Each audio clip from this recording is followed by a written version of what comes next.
an explosive issue that just won't go away. Hundreds of thousands of people have demonstrated against the rising cost of fuel over the past 2 weeks. The movement is dubbed the Yellow Jackets because of the mandatory high-visibility vests drivers must carry inside their cars in case their vehicles break down. Last weekend, the protest turned violent as some people called for French President Emmanuel Macron to resign. J'éprouve de la compréhension pour ces concitoyens. I understand these fellow citizens, but I will not give in to those who seek destruction and disorder. Macron remained resolute on Tuesday. He still plans to hike taxes on petrol and diesel in the new year, but he tried to placate voters with government subsidies for green energy initiatives. Macron says it's not just his administration which is to blame.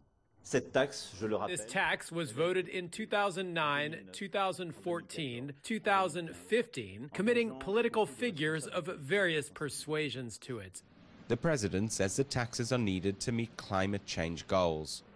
The cost of filling up a diesel car has risen 23% in the last year.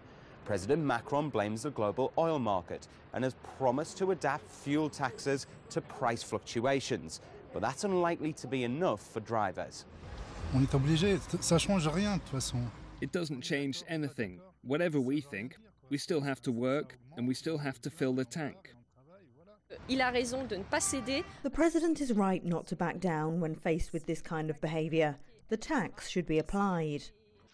The French have accused Macron of being arrogant and out of touch, something analysts say doesn't sit well with many citizens. I think he has to change the way he talks to people, he has to listen, and he has to admit that he made some mistake and say, I'm sorry about this, but it's too late. Almost 3/4 of voters no longer support President Macron, according to the latest opinion polls. Macron may not be changing his position on fuel taxes, but he's hoping to show he is hearing protesters' wider worries. The question now is whether French voters will really believe he is listening. Oliver Whitfield-Mircic, CGTN, Paris.